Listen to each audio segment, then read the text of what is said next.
마른 땅을 적시는 단비 같은 방송 감의에 오신 여러분들을 환영합니다. 저는 알기 쉬운 성경교리의 목사 차주영입니다. 자, 우리는 지난 강에서 하나님께서 만드신 이 피조물들 중에서 가장 뛰어났던 전사, 이 루스벨의 존재에 대해서 살펴보았습니다. 오늘은 그 영광스러운 창조물이었던 루스벨이 오늘날 어떻게 이처럼 하나님을 대적하는 마귀 그리고 또 사단으로 전락하게 되었는지 그 이유와 또 그로 인해 발생하게 된 여러 가지 선악의 문제점들에 대해서 한번 살펴보도록 하겠습니다. 자, 본론으로 들어가서 성경에는 루스벨이 어떤 이유로 하나님을 대적하게 되었는지 그 이유를 에스겔서 28장 17절에 기록하고 있습니다. 내가 아름다움으로 마음이 교만하였으며 내가 영화로움으로 내 지혜를 더럽혔으며 내가 너를 땅에 던져 왕들 앞에 두어 그들의 구경거리가 되게 하였도다. 하나님이 만드신 피조물들 가운데 가장 큰 영광을 누렸던 루스벨은 마땅히 자신을 그토록 완전하게 창조하여 주시고 또 영화롭게 하여 주신 창조주 하나님께 감사와 찬송을 돌려야 했습니다. 그런데 오히려 그는 자신의 아름다움과 그리고 지혜를 사랑하고 또 자랑하는 마음에 깊이 빠지게 되었고 결국 교만의 죄악의 마음을 품게 되어버린 것입니다. 그리고 이 교만의 마음은 그로 하여금 더 큰 죄악된 마음을 감히 품게 만들었습니다. 이사야서 14장 13절 14절 말씀입니다. 내가 내 마음에 이르기를 내가 하늘에 올라 하나님의 뭇별 위에 내 자리를 높이리라. 내가 북극 지폐의 산 위에 앉으리라. 가장 높은 구름에 올라가 지극히 높은 이와 같아지리라 하는도다. 루스벨의 마음속에 자리 잡은 이 교만의 죄는 정말 끔찍한 소원 한 가지를 그의 마음속에 갖도록 만들었는데 그것은 자신을 창조한 창조주 하나님과 자신을 동등되게 여기게 하는 것이었습니다. 그리고 급기야 세상을 주관하시고 통치하시는 바로 그 하나님의 자리에 바로 자신이 앉고자 하는 마음을, 결심을 갖게 되었던 것입니다. 아마 이 강의를 들으시는 여러분 가운데는 지금까지 여러 신앙의 선배들을 통하여 이 죄에 대한 여러 가지 정의들을 들으신 분들도 계실 것입니다. 사실 죄는 그 형태와 모양이 매우 다양하고 또 매우 기만적이기 때문에 그것을 성령의 도움 없이 분간하고 정의하기란 그렇게 쉬운 일은 아닙니다. 그러나 그럼에도 불구하고 이 죄의 시초가 된 루스벨의 행위를 자세히 살펴보면서 죄에 대해 우리가 한 가지는 분명하게 정의를 내릴 수 있습니다. 그것은 이 죄의 모양이 교만이든지 혹은 질투든지 세상적 욕심이든지 그 모양이 어떻든지 상관없이 그 죄의 모습은 한결같이 이 루스벨의 모습을 담게 되는데 다시 말해 죄가 시작하는 이유는 다를지라도 죄는 반드시 결과적으로 의로우신 하나님께 불순종하는 다시 말해 하나님을 대적하는 그와 같은 마음을 갖게 만든다는 것입니다. 그러므로 죄란 루스벨처럼 하나님을 대적하는 것이며 죄된 행동이란 정신, 행동, 이론 등 그것이 무엇이든지 간에 하나님을 대적하게 하는 대적할 목적으로 행하여지는 것이라면 모든 것이 루스벨과 동일한 죄된 행동이라고 정의할 수 있는 것입니다. 루스벨은 결국 교만함으로 하나님을 대적하였고 이 대적의 정신이 실제로 하나님과 루스벨 사이에 한 전쟁을 일으켰습니다. 안타까운 것은 이 루스벨이 이와 같이 어리석은 정신을 갖고 또 그것을 행동에 옮길 때 그의 정신에 동참한 또 다른 하늘의 천사들이 있었다는 사실입니다.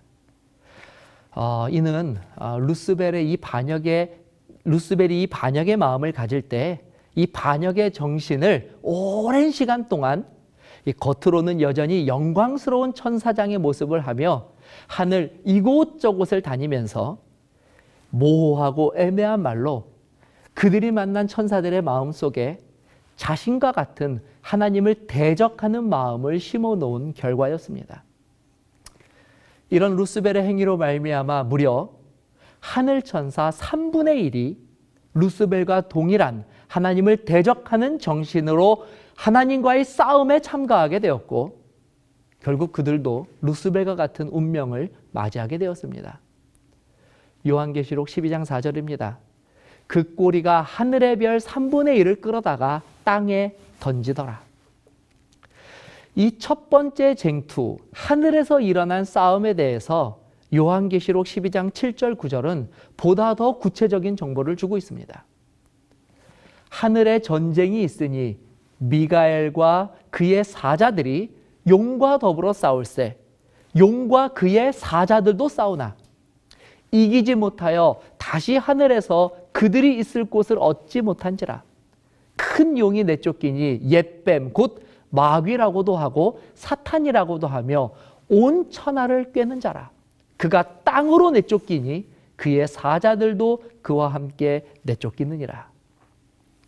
자, 우리가 지금 다룬 이 두 구절을 종합하여서 정리하면 루스벨과 그리고 루스벨을 추종하였던 하늘천사 3분의 1이 하나님과의 큰 전쟁의 결과로 결국 그들이 하늘에서 그들이 있어야 할 장소를 찾지 못하게 된 것입니다.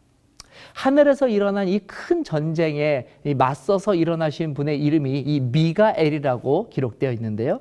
바로 이 미가엘은 하나님의 군대 장관, 즉 여호와 하나님의 두 번째 위격인 성자 하나님을 의미하는 것입니다.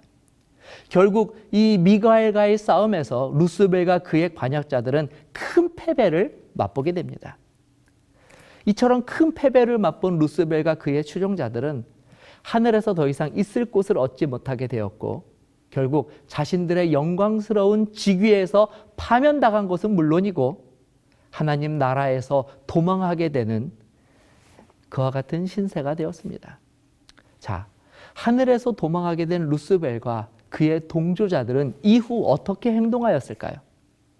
만일 그들이 그들의 잘못을 깨닫고 그 즉시라도 하나님께 회개와 용서를 구하였다면 자비와 은혜와 그리고 사랑이 충만하신 하나님께서 그들을 그 즉시로 용서하셨을 것은 분명한 사실입니다. 그러나 안타깝게도 그들의 선택은 하늘에서 도망하여 계속하여 그들의 이 반역의 정신을 유지하는 것이었습니다. 그들은 이제 하나님이 만드신 세상 가운데서 자신들의 이 반역의 정신에 동조할 또 다른 피조물들을 찾기 위하여 하늘 밖으로 나가게 되었습니다. 계시록 12장 9절에서는 그런 그들이 찾아 헤매다가 발견한 곳이 바로 이 땅이라고 말하고 있습니다. 여기서 말하는 땅은 너무나 불행하게도 저와 여러분들이 살고 있는 바로 이 지구를 의미하는 단어입니다. 당시 지구는 이제 막 하나님께서 창조하신 신생의 별이었습니다. 마귀는 이 순진한 자들을 미혹하여 이들뿐만 아니라 이 지구를 자신들의 거처로 삼기 원하였습니다. 이때 마귀가 어떻게 자신의 배도의 정신을 나타내고 또 이 지구에 살고 있었던 인류의 조상을 미혹하였는지 그 자세한 기록이 바로 창세기 3장에 기록되어 있는 선악과 이야기입니다. 창세기 3장 1절입니다. 그런데 뱀은 여호와 하나님이 지으신 들짐승 중에 가장 강교하니라. 뱀이 여자에게 물어 이르되 하나님이 참으로 너희에게 동산 모든 나무의 열매를 먹지 말라 하시더냐. 결국 뱀의 모습을 가장한 이 마귀의 달콤한 유혹에 우리 인류의 조상이었던 아담과 하와는 그만 미혹당하게 됩니다. 그리고 미혹당하였을 뿐만 아니라 루스벨처럼 하나님을 대적하는 그와 같은 정신으로 그 무리에 가담하게 되었습니다. 그 이후로 이 지구는 지금까지 하늘에서 내어 쫓긴 마귀와 사자들이 거하는 비참한 장소가 되었으며 동시에 하나님이 창조하신 에덴의 완전함을 잃어버리고 죄로 인하여 이처럼 고통과 절망 가운데서 살아야 하는 저주받은 장소가 되어버린 것입니다. 하지만 이렇게 지구의 운명이 끝나는 것은 아닙니다. 비록 마귀가 사람을 타락시키는 일에는 성공하였지만 하나님께서는 사람을 포기하지 않고 구원하시기로 결심하셨기 때문입니다. 자, 이 일을 위하여 하나님께서는 친히 이 땅에 오셨고 두 번째 마귀와의 대쟁투를 선포하셨습니다. 그 선포한 대쟁투의 이 전쟁 성표가 그 유명한 원복음이라고 잘 알려진 창세기 3장 15절의 말씀입니다.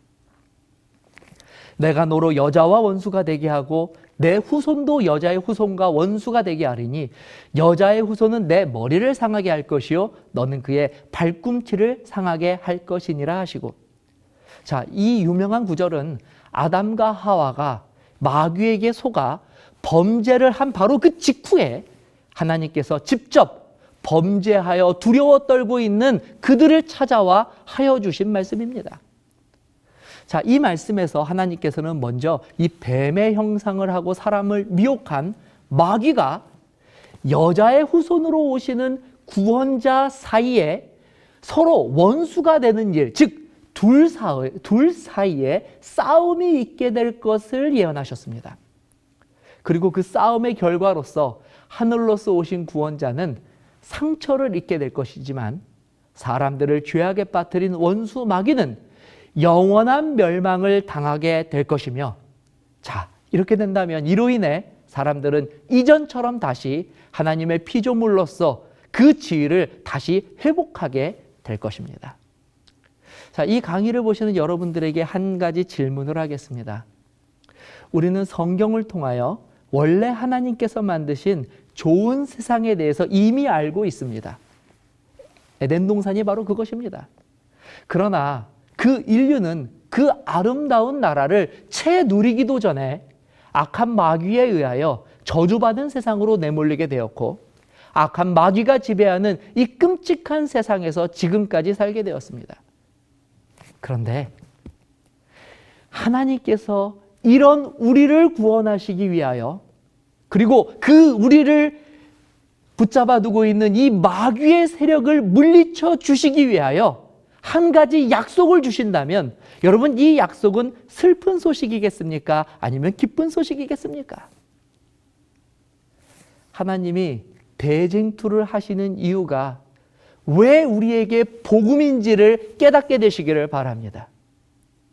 하나님이 싸우시는 싸움은 하늘에서 있었던 마귀와의 싸움에 대한 원한 때문이 아니라 지금 마귀로 인하여 고통받고 있는 저와 여러분들의 그 고통과 신음을 긍휼히 여기시기 때문에 결정하신 싸움입니다. 하나님께서는 실로 우리를 사랑하시기 때문에 이 싸움을 시작하신 것입니다. 자, 그렇다면 하나님께서 보내주시기로 하신 여자의 후손으로 오시는 우리의 구원자는 누구십니까? 요한복음 3장 16절입니다. 하나님이 세상을 이처럼 사랑하사 독생자를 보내주셨으니 이는 그를 믿는 자마다 멸망하지 않고 영생을 얻게 하려 하심이라. 성경은 여자의 후손으로 오시는 하나님의 아들에 대해서 분명하게 소개하고 있습니다. 마가복음 1장 1절입니다. 하나님의 아들 예수 그리스도, 복음의 시작이라. 2000년 전에 베들레헴의 한 마구간에서 가난한 목수 요셉과 그의 아내 마리아에게서 태어난 아들이 있었습니다. 바로 그 아들의 이름이 예수입니다. 그리고 바로 그분이 저와 여러분을 마귀의 권세에서 해방시킬, 창세기 3장 15절에 그 마귀의 머리를 밟으실 예언된 여자의 후손으로 오신 우리의 구원자라는 사실입니다. 그러면 과연 성경의 예언대로 예수님께서는 마귀와 두 번째 싸움을 싸우셨고 그 싸움에서 승리하셨을까요? 고린도전서 15장 55절 57절에 이 바울의 고백을 보도록 하겠습니다. 사망아 너의 승리가 어디 있느냐?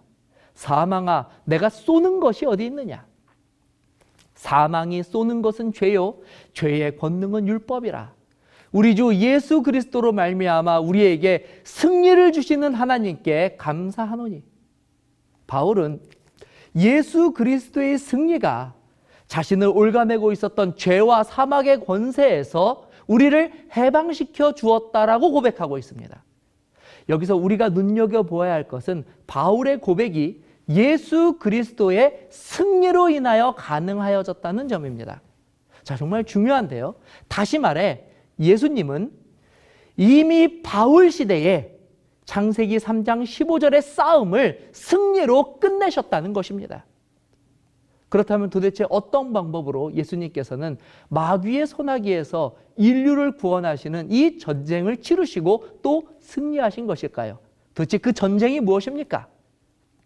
골로새서 2장 15절입니다.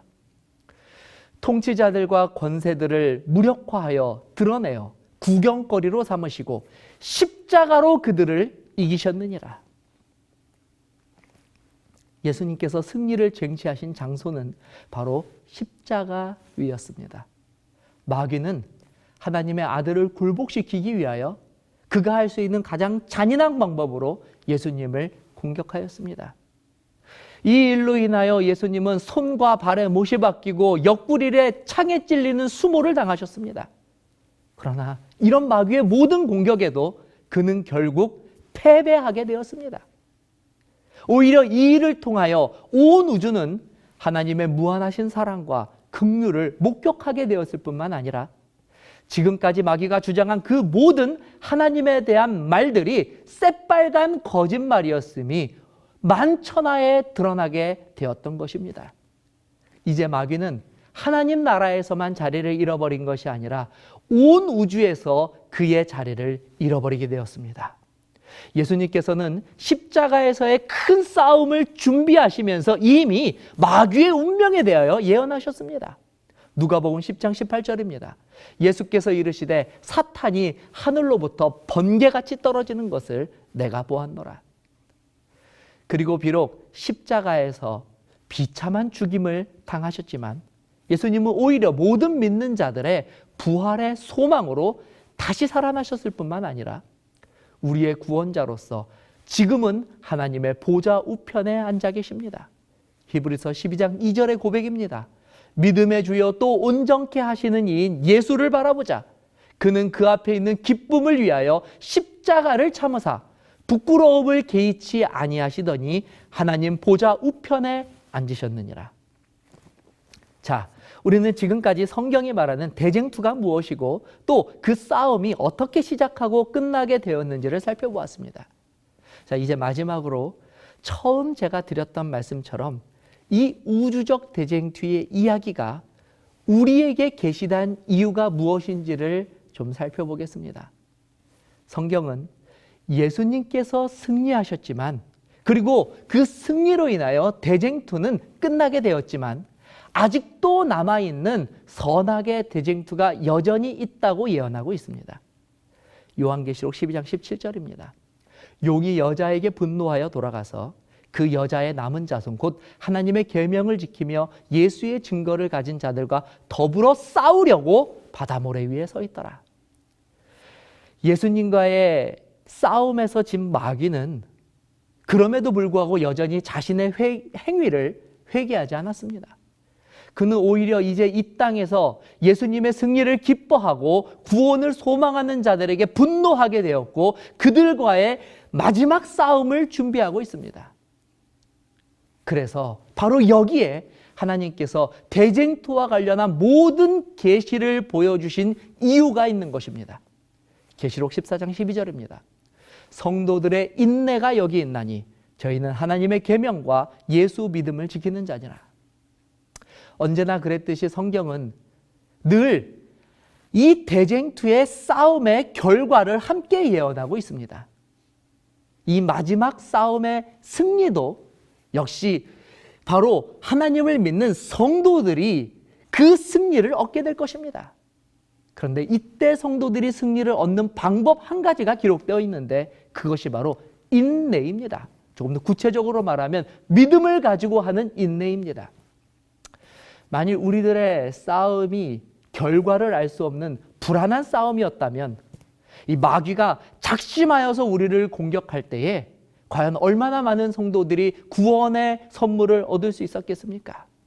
하지만 오늘도 이 믿음의 선한 싸움을 싸우시고 또 믿음의 선한 싸움을 싸우기로 결심한 어떤 분도 결코 낙심할 필요가 없는 것은 바로 이 모든 대쟁투의 내용이 다 공개되었을 뿐만 아니라 이미 그 대쟁투의 결론이 성도들의 승리로 결론 내려졌기 때문입니다.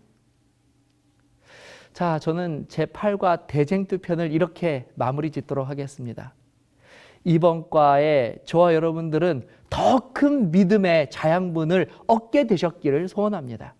끝까지 믿음으로 하나님께서 우리들을 위하여 베푸신 그 승리의 결과를 얻을 때까지 전진하는 저와 여러분 되시기를 바랍니다. 감사합니다.